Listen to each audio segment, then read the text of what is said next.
Assalamualaikum warahmatullahi wabarakatuh. Kembali bersama di link pembelajaran Bahasa dan Sastra Indonesia. Masih bersama saya, Tia Sri Utami SPD.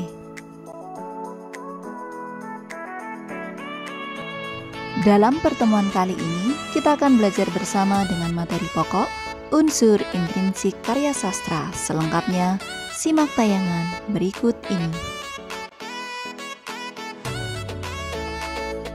Unsur intrinsik karya sastra. Terdapat 7 unsur intrinsik karya sastra, diantaranya tema, alur, tokoh, penokohan, latar atau setting, sudut pandang, dan amanat. Unsur pertama, tema. Tema adalah pandangan hidup tertentu atau perasaan mengenai kehidupan yang membentuk gagasan utama dari suatu karya sastra. Dengan kata lain, tema adalah ide sebuah cerita atau sesuatu yang dibeberkan melalui tindakan-tindakan tokoh cerita itu, terutama tokoh utama. Unsur kedua, alur. Alur adalah rangkaian cerita yang dihadirkan oleh para pelaku dalam suatu cerita.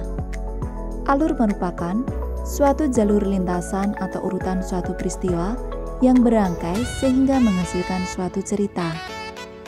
Alur terbagi menjadi 3 jenis, yaitu alur maju, mundur, dan campuran.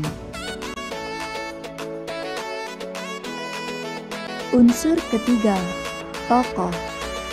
Pelaku dalam cerita fiksi, sehingga peristiwa itu menjalin suatu cerita disebut tokoh.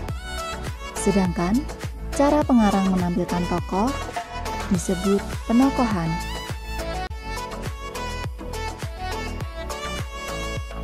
Tokoh dalam cerita fiksi dapat dibedakan beberapa jenis penamaan berdasarkan dari sudut nama penamaan itu dilakukan. Tokoh utama atau tokoh protagonis adalah tokoh yang diutamakan penceritaannya dalam novel yang bersangkutan. Ia merupakan tokoh yang paling banyak diceritakan, baik sebagai pelaku kejadian maupun yang dikenai kejadian.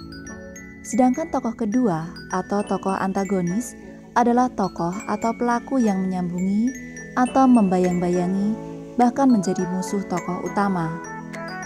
Tokoh penyebab terjadi konflik disebut tokoh antagonis.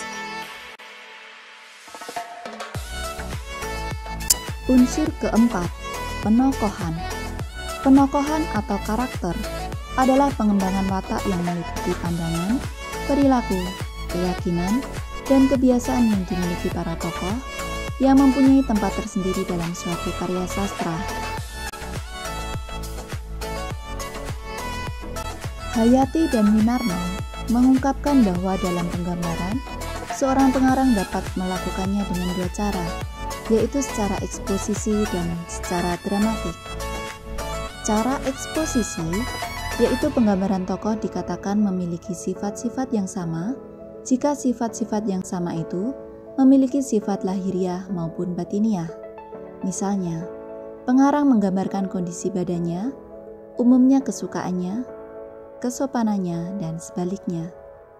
Sebaliknya, cara dramatik yaitu pengarang secara tidak langsung menjelaskan sifat-sifat atau watak tokoh, tetapi hanya memberikan gambaran berupa tindakan atau gerak-gerik seorang tokoh.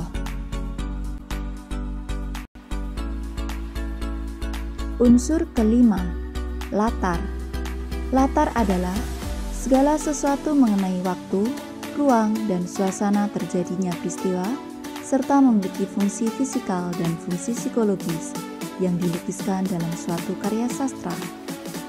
Sebuah karya sastra yang berlatar lengkap memiliki aspek-aspek tersebut, sehingga jelas kepada pembaca tentang kapan, di mana, dan bagaimana peristiwa itu diceritakan terjadi.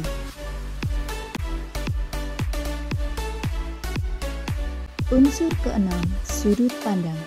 Sudut pandang adalah cara pengarang menampilkan pelaku dalam cerita, termasuk diri pengarang itu sendiri. Sudut pandang cerita menyatakan bagaimana fungsi pengisah atau pengarang dalam sebuah cerita. Apakah ia mengambil seluruh bagian langsung dalam seluruh peristiwa, atau sebagai pengamat terhadap objek dari seluruh tindakan-tindakan dalam cerita itu. Pengarang dapat bertindak sebagai tokoh utama, yaitu mengisahkan adegan dengan menggunakan kata ganti orang pertama. Pengarang dapat juga sebagai pengamat, dengan menggunakan kata ganti orang kedua dan kata ganti orang ketiga. Unsur ketujuh, amanat.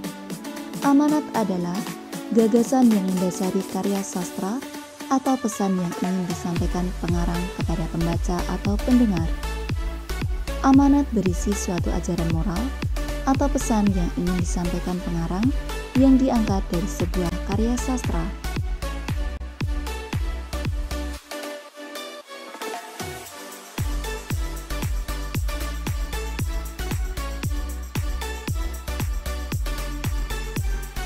Demikian materi yang dapat saya sampaikan dalam pertemuan kali ini, semoga bermanfaat. Terima kasih atas perhatiannya, mohon maaf atas segala kekurangan. Sampai jumpa di tayangan berikutnya. Wassalamualaikum warahmatullahi wabarakatuh.